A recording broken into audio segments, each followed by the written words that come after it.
Okay, let's give this a shot. So I'm in the X-Crafts ERJ. This is an ERJ 140. We're going to do a cold and dark start here. Flight over to Asheville, about 80 miles away to the west. And the reason for this is I just wanted to show you guys how user-friendly this is in VR. They did a really good job working this out. A couple things to note. I'm using my Odyssey Plus instead of my Reverb because my Reverb died yesterday, so the resolution isn't quite as good as it was with my Reverb, but hey, that's life in the big city. The other thing is I don't have the availability of a checklist in here and approach plates, so I fly back and forth between Charlotte and Asheville fairly frequently, but you may see some pauses in the footage while we try to figure out the approach plates or something. But alright, so first of all, we're going to go ahead and just get the airplane started. I got the brake on down there. I'm going to go ahead up and put the batteries on. Terrain, pull up. All unit okay. Have some really great sound effects by X-Crafts. And you'll see we get some stuff on the engine indication crew alert system over there. FMS is up and one of the comm radios. So let's go ahead and get the APU started.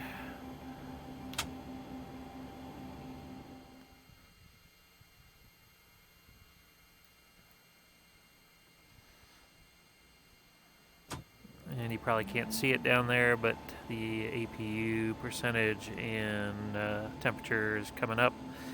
I like the way the relays sort of make a nice cha-chunk sound. It's very well done. Go ahead and put our nav light on and our red beacon, just to let everybody know that we're going to be doing some stuff here.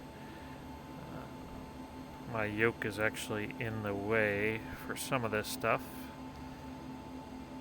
We'll see how it goes. Avionics Master's coming on. Charlotte Douglas INTL Information Romeo. 1300 Zulu weather. Wind light and variable. I'll go ahead and flip that off.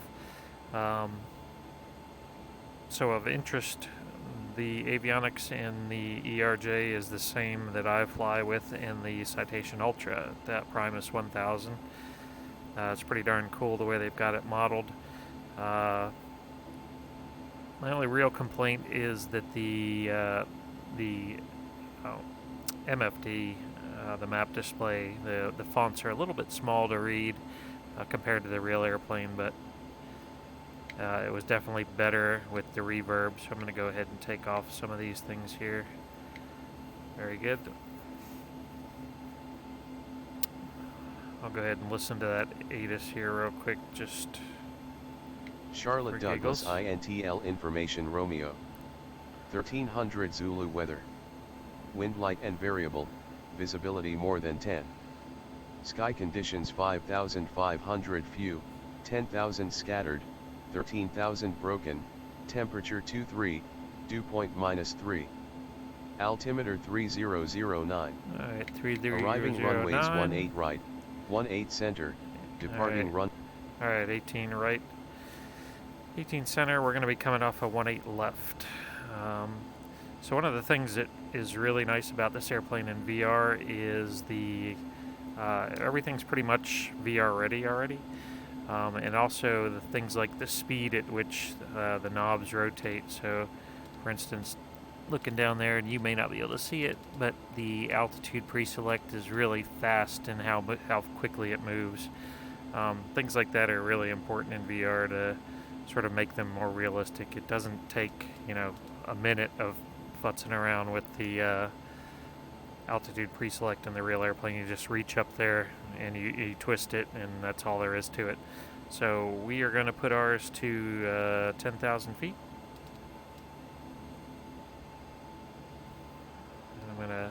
adjust that down with my HOTAS a little bit. We're going to be coming off of 18 left, so our heading is going to be 183 degrees.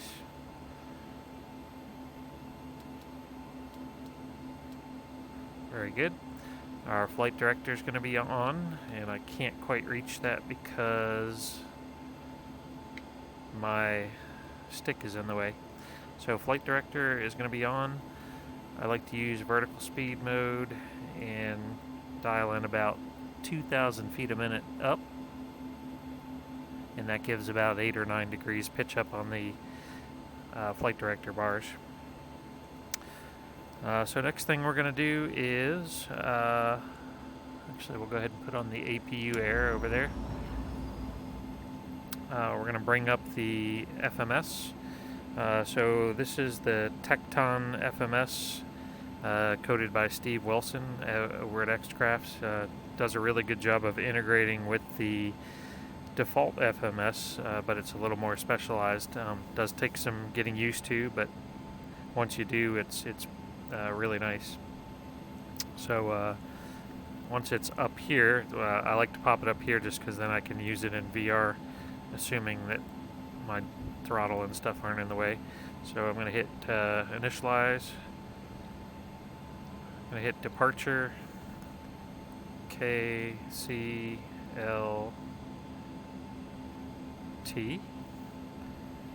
Departure. I'm going to come off 18 left. Select. We're going to do the Charlotte 2. Select.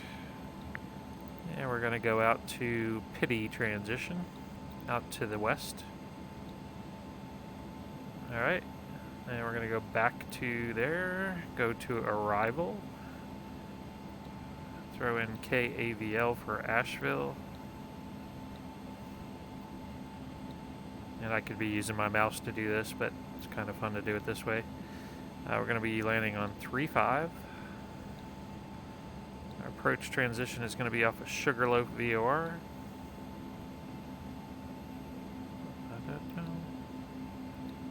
And we're going to do the ILS 15, or I'm sorry, 35. Delete. All right, so that's all in there. We're going to go back to the index. I'm going to hit the execute, flight plan execute, and it should be in the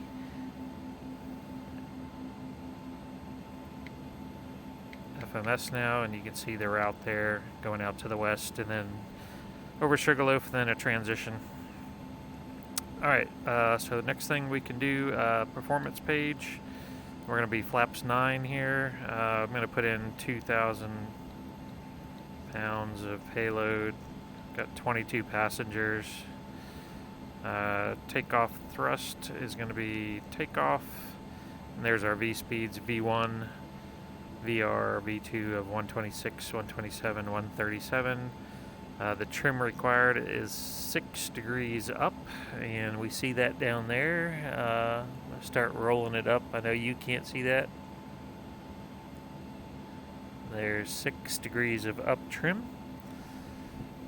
and that's about it. Put it on our progress page. That'll update once we get going.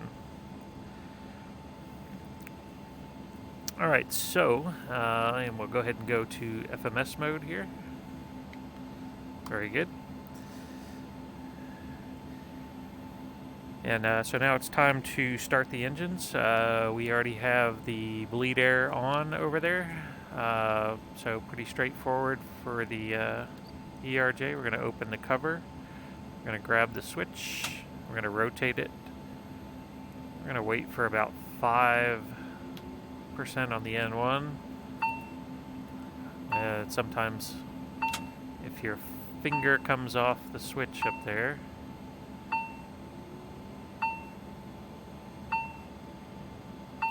there we go. You see the engine spooling up there.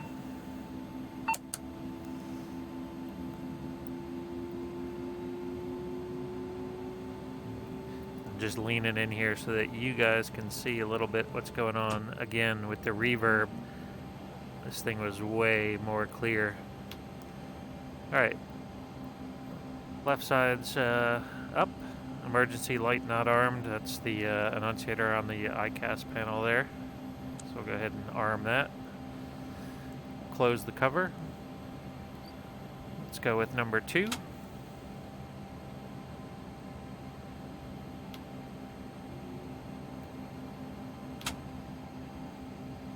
I keep on moving my hand off of it. You have to wait for it to get through about 5% before you let it go. There she goes, lighting off.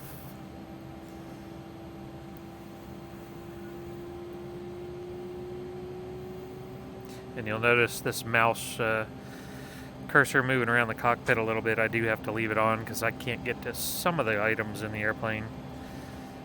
Alright, so both engines are running. We'll go ahead and open our bleeds. Turn on our windshield heat. Hydraulic pumps. Close the engine cover, and we can go ahead and turn off our APU. That's winding down.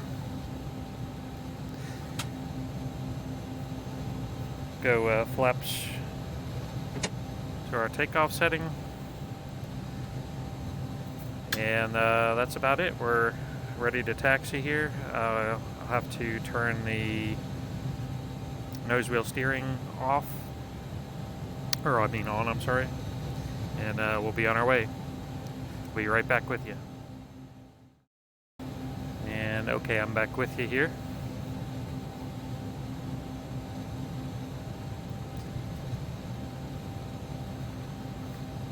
Alright, it's about time to come out of the blocks here, so what we're going to do is go ahead and turn our brake off.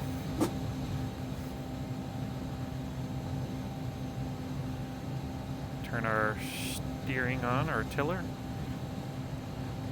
Oh, Southwest coming at me. You know those guys aren't going to stop. They never stop for anything. I'm surprised they actually stopped to unload their passengers. So Southwest is going to bump on out of here first.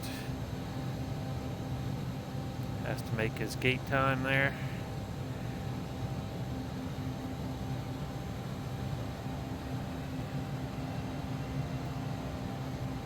And I'm getting some really laggy VR performance for some reason. I don't know if it's... oh, luggage cart.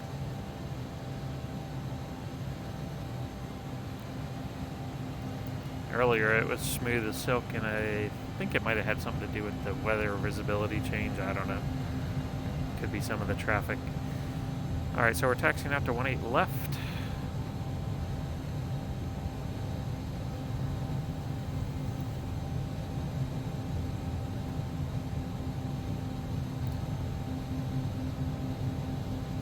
See where that Southwest dude went. He's going that way, I guess.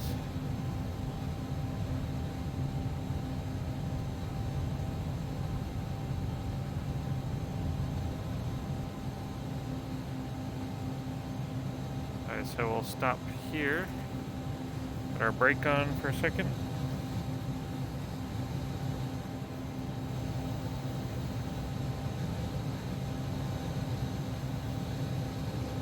If I can get it. There we go.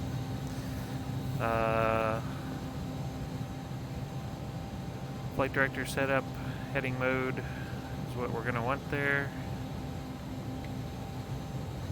183 going to 10,000, and 200 knots is in there as well. So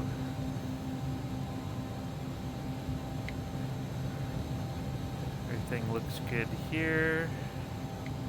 There, hydraulics good, electrics good. And go to back to map. Then we can go ahead down here and test the takeoff. No takeoff, trim, brakes. No takeoff trim. Okay, so we're a little bit low on the trim. There we go, 6. Try that again. No takeoff. Trim. Brakes. I don't know what that trim is all about. Let's see here. Let's make sure we're in the detent there. Performance. Takeoff. Takeoff thrust. Flaps 9. Trim. Current trim is 6.4, so there's a little better. There we go. Now they match. Let's see if she gives No takeoff. Brakes. just the brakes. Okay, so that's a normal item there. All right, so we're all set. Looking out on the final there, we look good. I'm gonna go ahead and put the TCAS on the map there.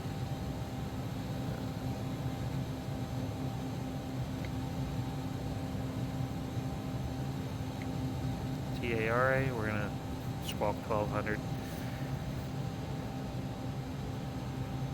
Strobes coming on.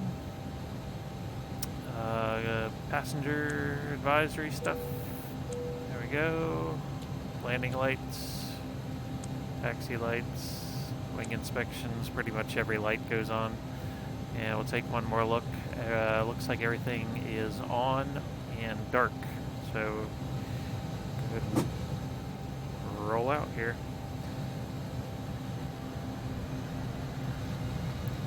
Didn't know Charlotte had a bullet train.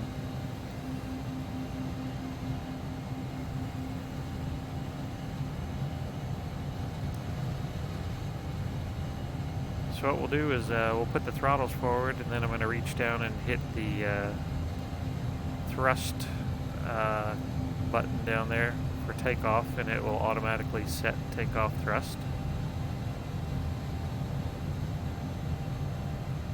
Looks like we got traffic clearing the runway down there. Here we go. And there we go, takeoff thrust.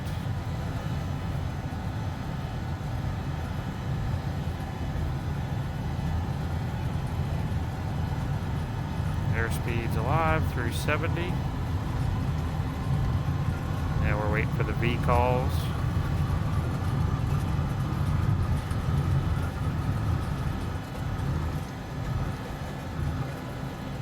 V1, rotate.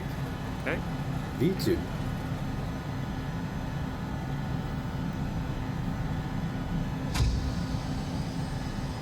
Alright, rotate it up sort of smartly to about 12 or 13 degrees just so the speed doesn't get out of control.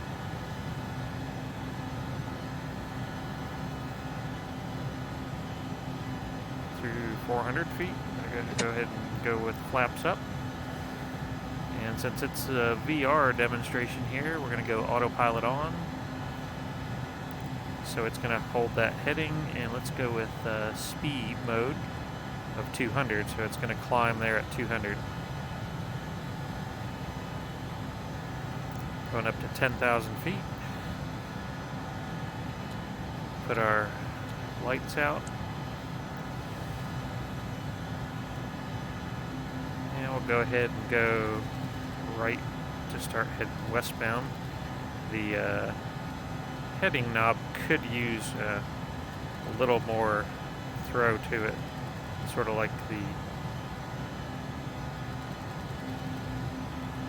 altitude knob has. You have to move the heading knob a little bit too many times, I think, in order to get what you're looking for.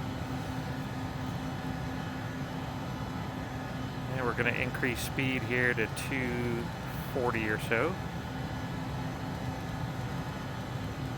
You have to be careful with the speed, because see what this airplane will do is in order to get to 240, it's going to decrease its rate, and in fact it can go downhill, so you definitely don't want it to do that.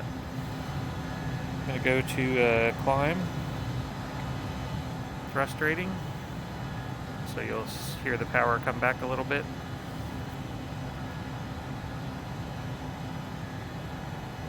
Move our heading bug a little bit more to the right to intercept that course.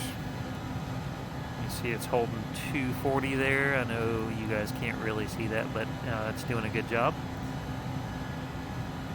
Leaning in here so that you can see that. I can see it pretty well from where I'm sitting. Again, not quite as good as the reverb, but hey, it is what it is. Gonna bug it up to 12,000 so that we don't get any like overspeed warnings at 10.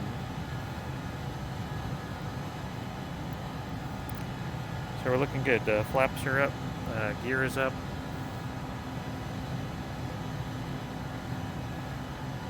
And we're on the heading to intercept. So we should start to see this FMS course coming alive here shortly. It's like a nice day out in the Charlotte area. There were some thunderstorms earlier. Again, I don't know what the deal is with my headset, why it's flashing like that.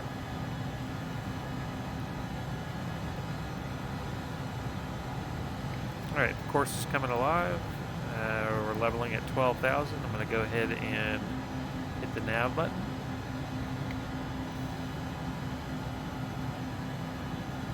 And it's going to go ahead and capture there.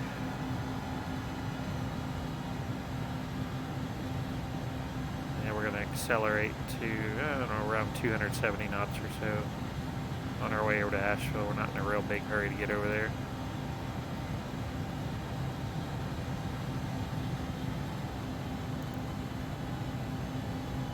About 275.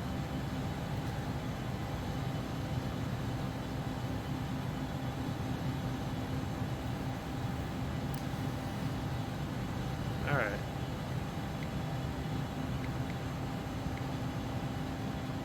So this is what I was talking about with the MFD here for the Primus 1000. In the real airplane, the text for the waypoints in particular is a lot larger. These are pretty hard to read. I'm going to bring up the FMS here, go back to the progress page, and we'll see how much that starts to populate with the distance to go, time, and how much fuel we're going to have on arrival. So we got lots of fuel. Go to performance page. I think I either had to do this before we left. I don't know that it's going to let me put it in now. No.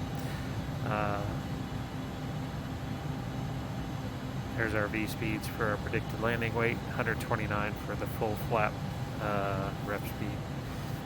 I can see I managed to pick the exact flight altitude as the layer here. Alright, so what we're going to end up doing is heading over to this waypoint up here, Sugarloaf. It's a VOR, and then we're going to take a transition off of there to Broad River NDB. So from there, the FMS is going to want to take a right turn to shoot that ILS, but we're actually going to have to do a turn and a hold, a parallel entry, in order to do a course reversal because that angle is too large.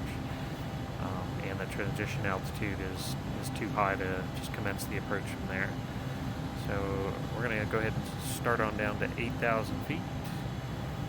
And I'll use the hand controller here. I'm going to go to vertical speed.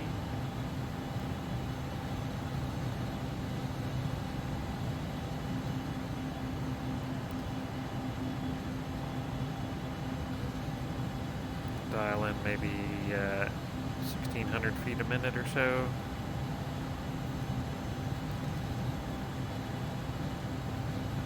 I'm going to bring the power back here a little bit as we descend.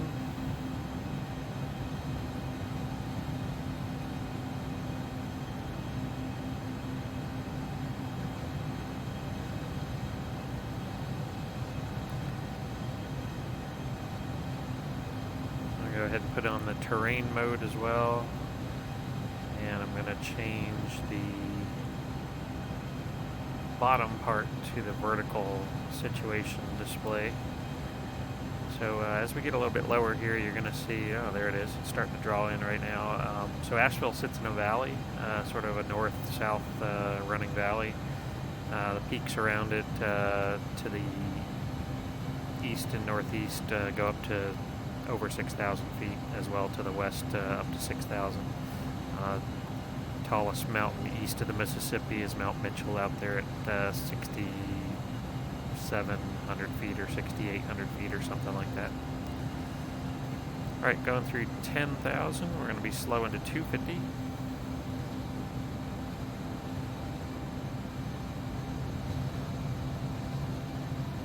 Very glitchy. There's something running in the background on my computer or something, because this was just smooth as silk earlier. I don't know what's going on. As usual, it's when I'm recording probably that it's going to get the worst.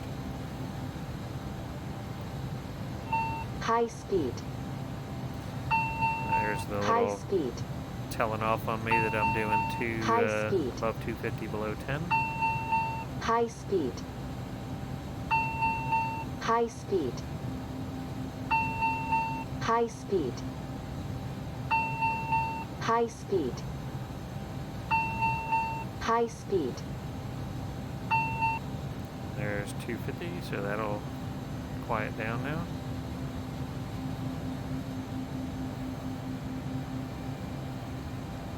Range in here a little bit on my map.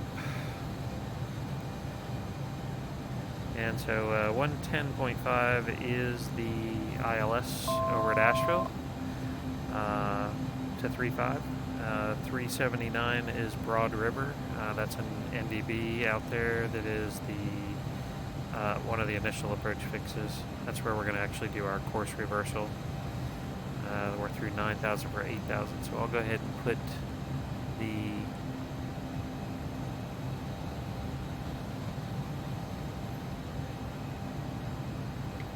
bearing pointer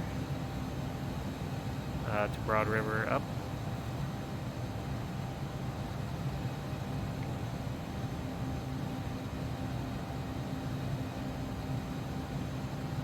Leveling at 8,000.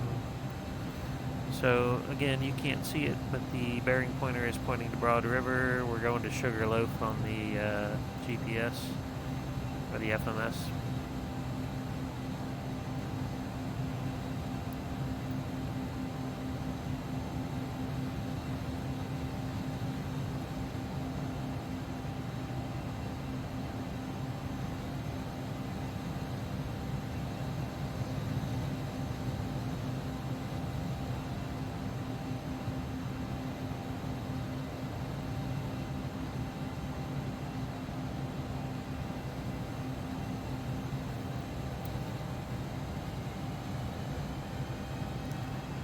Start speeding up here a little bit. No reason to get quite this slow this early.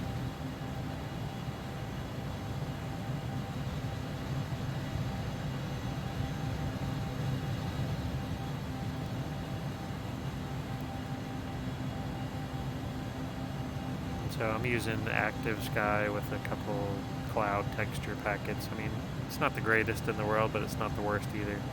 Got these artifacts where the clouds slide across, but overall it's a pretty decent depiction of multiple layers and stuff. I like it pretty well.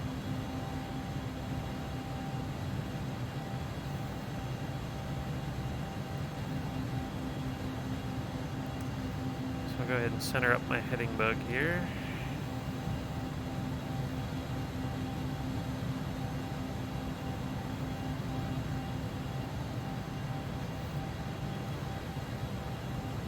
While we're sitting here not doing anything else, turn on the autopilot. Pretty funny stuff coded in here.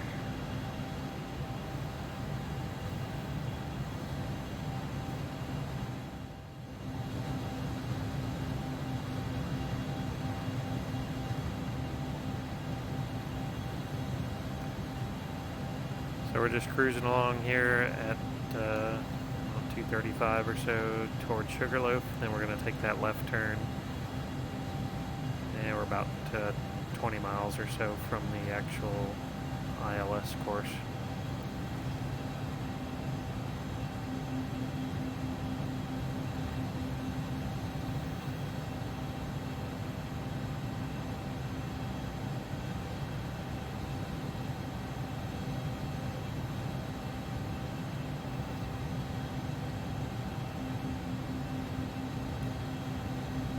Since I don't have the plate in front of me, the transition is usually flown at, I think, around 6,200 or something until you hit Broad River, and then typically you would descend in the holding pattern there down to the initial approach altitude of like 5,200, then you drop down to 4,200 or something until the final approach fix. For our purposes, we're just going to go hit the Broad River, go outbound, drop down to 6,000, finish the parallel entry, course reversal, and just intercept the ILS and glide slope out there. So, since I don't have a plate, don't ding me too hard on procedures here.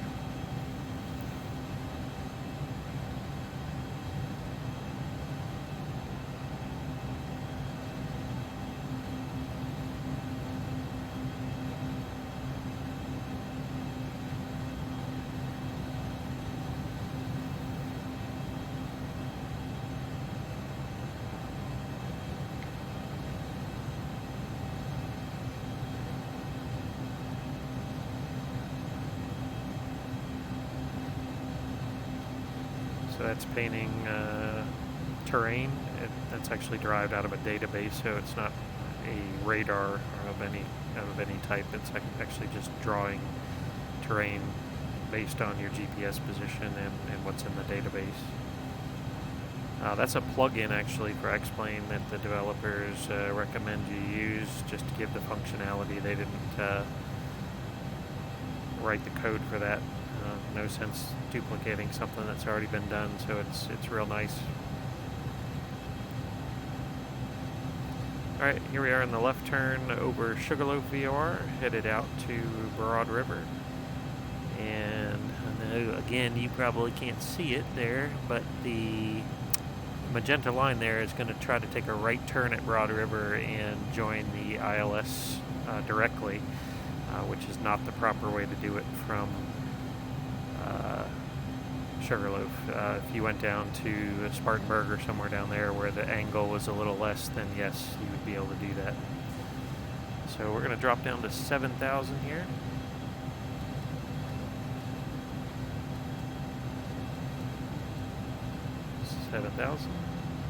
Vertical speed mode.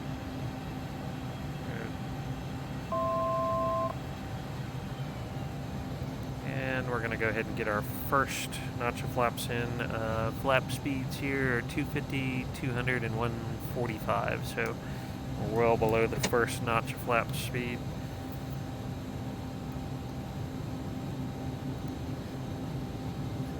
And we're going to preset our heading bug to 164, I believe it is.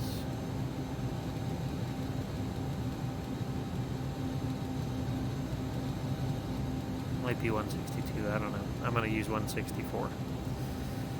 So just prior to the FMS trying to turn us to the right, we're going to go into heading mode and turn left.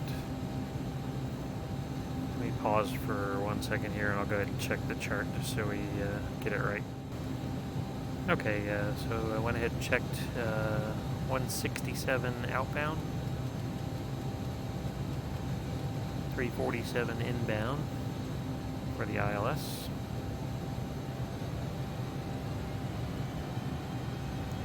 There's about 160 or so. Hold that through the anywhere from 150 to 160 for the entry.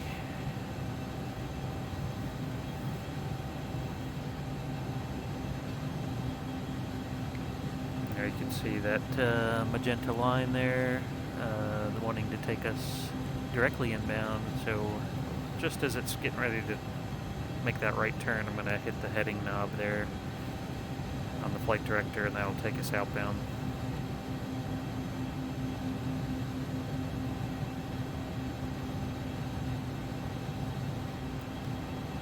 $5,200 will be the altitude, so I'll put in 5,000 and then bump it up.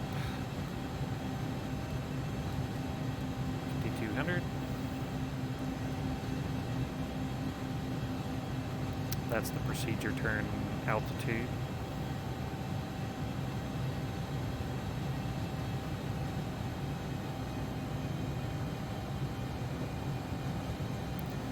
Currently about 2.8 miles from Broad River.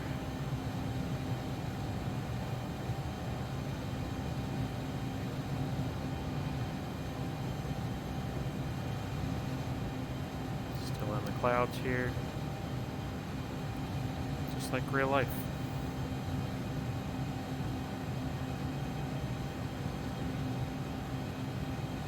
So I got my finger on the heading flight director mode here.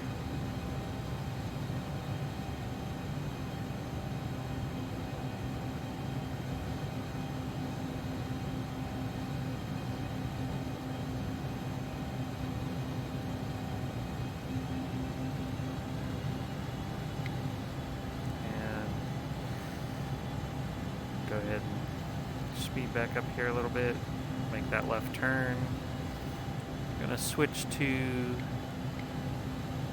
the ILS 347 inbound. You can see the ILS course there as we head outbound. You can also see the needle swinging to Broad River there. Start a timer here. I'm going to go outbound for about a minute. And then we're going to make a left turn back around to re-intercept the ILS. And we can actually go down now. I'm trying to use my VR controllers as much as possible just to show you how good it is. We're going down to 5,200.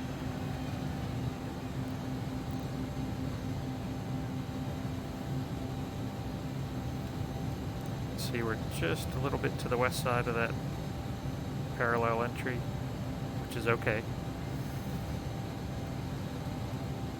I'll dial in a couple degrees more to the left. 45 seconds outbound. I put the second notch of flaps in.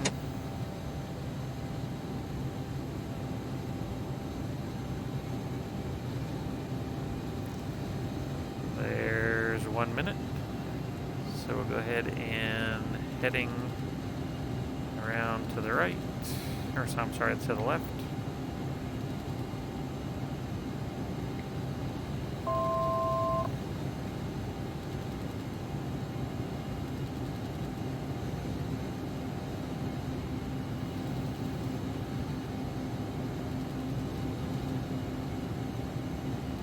And we'll intercept at, I don't know, 30 or so degrees. Basically, you just want to make sure that you're coming in to Broad River to the west of the needle there. That way you make sure that the needle is still falling off to your right there, or else you'll be inside of that Broad River before you get to the localizer, which is no good.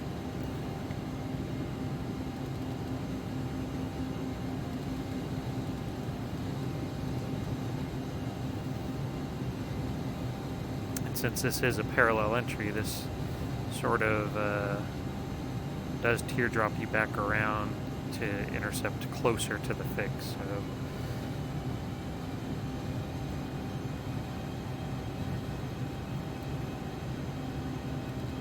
So take a little bit bigger cut at it.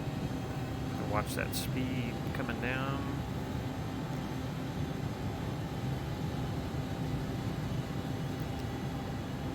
And we'll go ahead and arm the approach.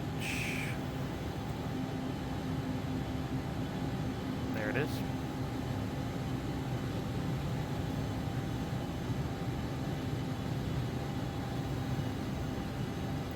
Of course, should be coming alive here because I can see the Broad River bearing So the NDB is changing pretty rapidly there.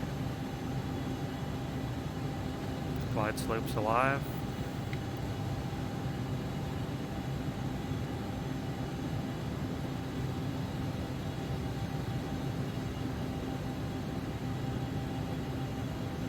And even though it's not always necessary to put the gear down at a dot below the glide slope, in this case it's probably a good idea. So we'll go ahead and gear down. Localizer's captured.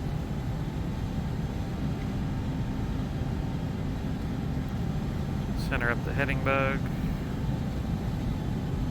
And we'll go ahead and go with full flaps. 145, I believe, is the limit there. There we go. And we got a 200-foot decision height here. Again, I'll lean in here real far because I know the VR monitor view is not very good. So you can see we're tracking the glide slope down. We have not crossed the final approach fix yet.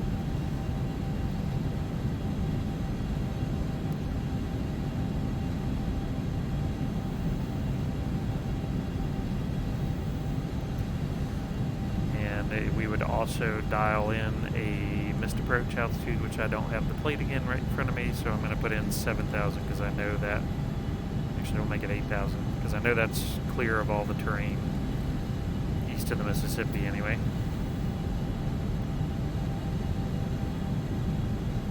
See the radar altimeter is live now, counting down 2,300, 2,200.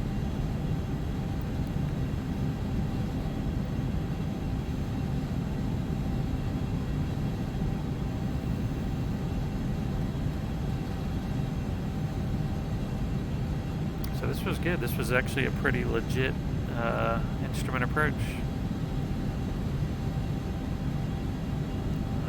Of course, I didn't listen to the ATIS and get the weather here at Asheville, so our altimeter is probably off by a couple points.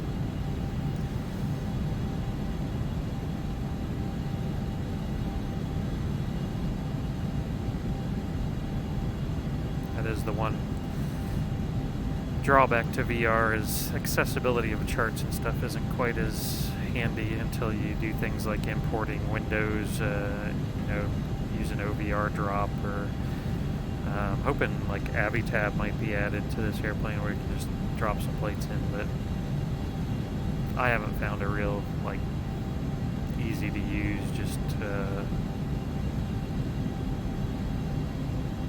ultra fantastic application or anything. I'm sure it's coming. So about 1,400 feet above the ground here. Again, going down to a 200-foot decision height. Ref speed's 129, so we're ref plus about 3 or 4 here.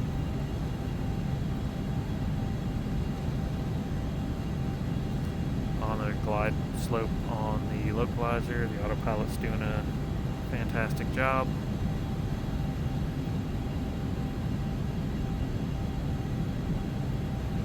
So this is real world weather too. We had some storms go through the Charlotte area a few hours ago, and it got sort of hot and muggy, and I'm sure that if we look at the forecast for Asheville, probably some scuddy cloud layers and reduced visibility. Temperature dew point are probably real close to each other, if not matched. Asheville can be a pretty interesting place.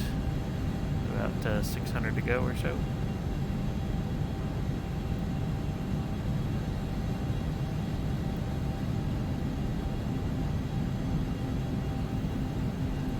To go.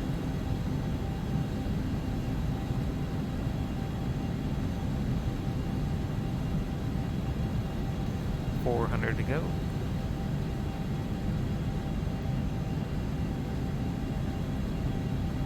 $500. $300 to go.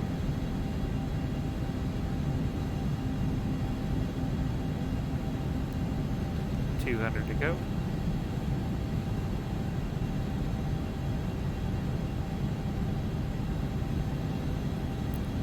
$100 to go. Lead in lights in sight. Autopilot's going off. Yaw damper's going off. Got 3 green. Minimums. Minimums.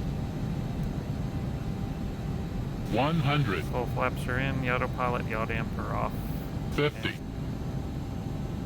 And I cleared ourselves to land with Asheville 10. power.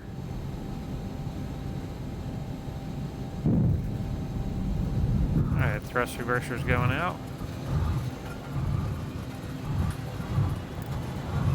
Speed brakes are out, and I'm not using any brakes, just going to use the thrust reverser speed brakes. Going through 60. I don't know what the idle thrust requirement is for the ERJ, but I'm going to assume it's around 60, 70, something like that.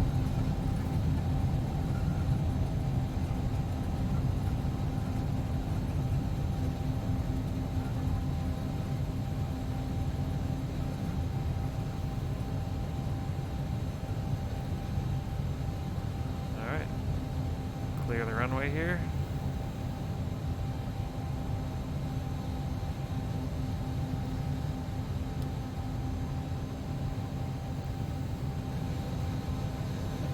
Flaps coming up.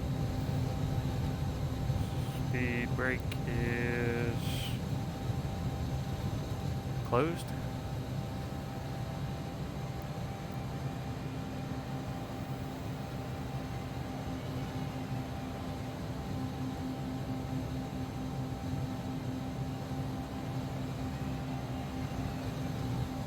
There we go. I still have the buckets out apparently.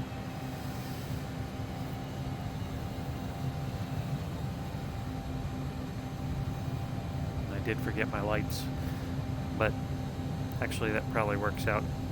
Whenever it's real low, you don't want your lights on. I was actually surprised how low that was. I mean, that's a legit Category 1 ILS to 200 feet, and probably a mile visibility. I'll be curious to check that METAR. Alright, so flaps are up. Speed brakes are in. Don't know that I don't know if that windshield heat is supposed to come off or not. Right there.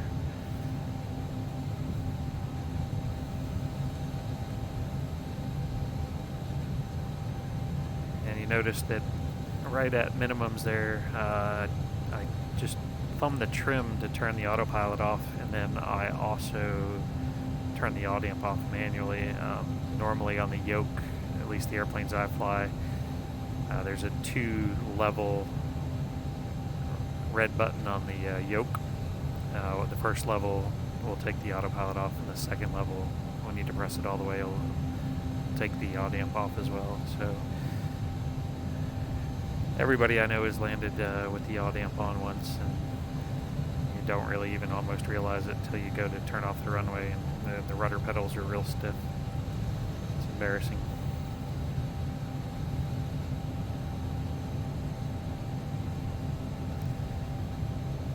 So strobe lights are also out, so we just have nav beacon. Some people put the wing inspection, tail flood, things like that.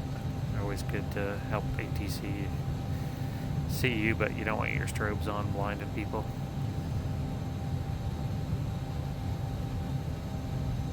And we're just going to pull right into one of the jetways here. I actually don't even know if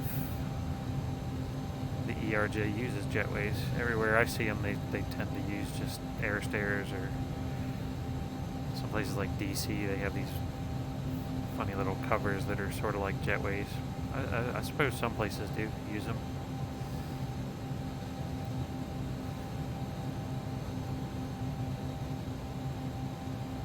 Again, that's the ground terrain awareness system, so there is no switch actually for the radar in the airplane that is functional. This looks close enough. Alright, so we'll go ahead and put the parking brake on.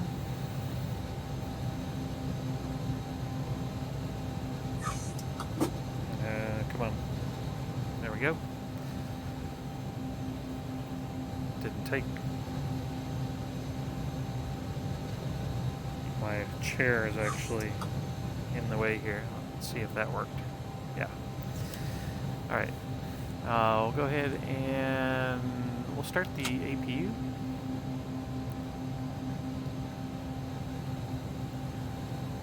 Very good.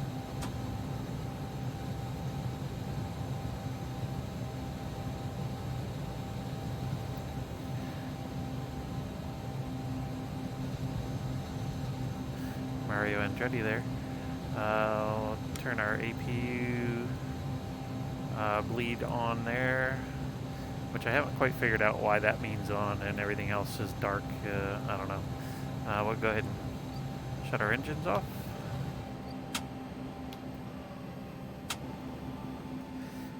But meanwhile, we're still powered up.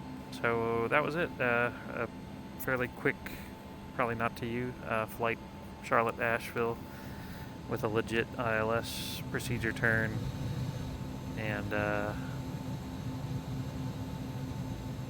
ILS down to minimums.